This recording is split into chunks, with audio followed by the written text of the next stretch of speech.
అందరికీ నమస్కారం. చాలా మంది ప్రేమించిన వ్యక్తులు మాకు దూరంగా ఉంటున్నారు. వారిని సొంతం చేసుకోవాలన్నా, వివాహం చేసుకోవాలన్నా, వారి ప్రేమ పొందాలన్నా ఏం చేయాలి అని అడుగుతున్నారు. అలాంటి వారి కోసం ఈ వీడియో. వారు ఎంత దూరంలో ఉన్నప్పటికీ, వారు ఏ స్థితిలో ఉన్నప్పటికీ వారు మీకు ఆకర్షితులై మీ సాన్నిధ్యాన్ని కోరుకుంటారు. వారు ఎంత దూరంలో ఉన్నప్పటికీ వారి మీ వైపుకి రావాలని కోరిక వారి మనసులో బుద్ధి కలుగుతుంది. దానికి ఈ వీడియో ఎంతగానో సహాయం చేస్తుంది. నేను చెప్పబోయే ఈ మంత్రం ఎంతగానో ఉపయోగపడుతుంది. వారిని ఈ మంత్రం ప్రేరణ చేస్తూ ఉంటుంది. అయితే ముందుగా ఈ మంత్రాన్ని ఉపాసన చేసే విధానాన్ని చూసుకున్నట్లయితే మీరు ఇది శివ మంత్రంగా మనం చెప్పుకోవచ్చు. దీన్ని మీరు ఉపాసన చేసేటప్పుడు శివరాత్రి కానీ, మాస శివరాత్రి కానీ ఈ రెండు వచ్చే సందర్భాన్ని చూసుకొని ఉపాసన చేయాలి.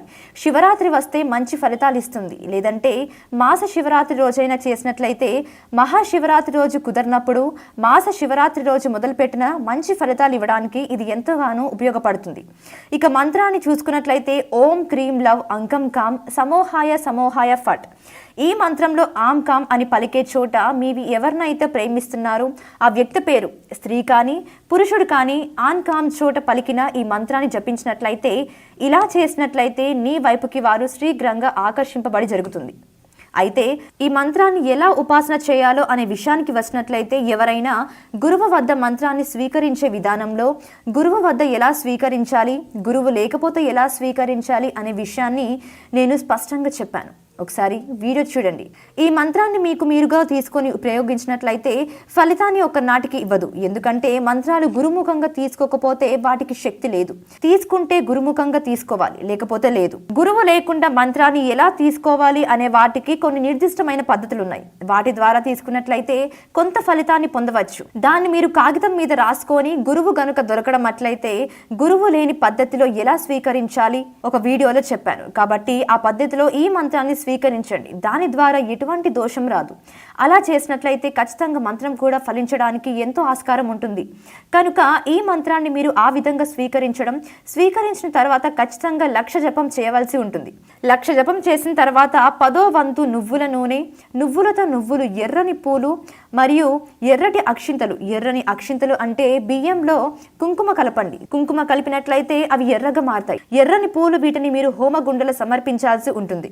అప్పుడు మీకు ఫలితం వస్తుంది. చాలా మంది మీరు వీటికి ఫలితం కనిపించడం లేదు, ఈ వీడియోస్ అన్ని ఫేక్ అని చెప్తున్నారు. అది తప్పు. వాటిని చేసే పద్ధతిలో చేసినట్లయితే ఏదైనా ఫలితాన్ని ఇస్తుంది. ఖచ్చితంగా హోమం చేసినట్లయితే దేవుడు వచ్చి తీరుతాడు. కనుక అప్పుడు మీకు ఫలితం అనేది నిర్దిష్టంగా రావడం జరుగుతుంది. కావున ఎర్రటి పూలు, అక్షింతలతో హోమం చేసిన తర్వాత మిగిలిన వాటితో హోమ భస్మాన్ని మీరు కొంత స్వీకరించి రావి చెట్టుపై చల్లాలి.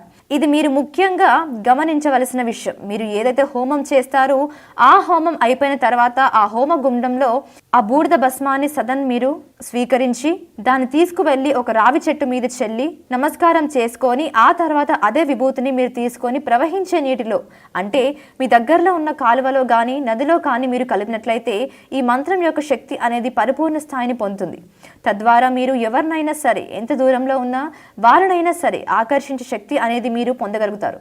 ఈ ప్రయోగాలు మీరు ఆచరించినట్లయితే సత్ఫలితాలు పొందుతారు. ఈ వీడియో కనుక మీకు నచ్చినట్లయితే లైక్ చేయండి, షేర్ చేయండి, సబ్స్క్రైబ్ చేయండి. మరిన్ని ఇంట్రెస్టింగ్ అప్డేట్స్ కోసం మా శ్రీ భక్తి ఛానల్ని ఫాలో అవ్వండి.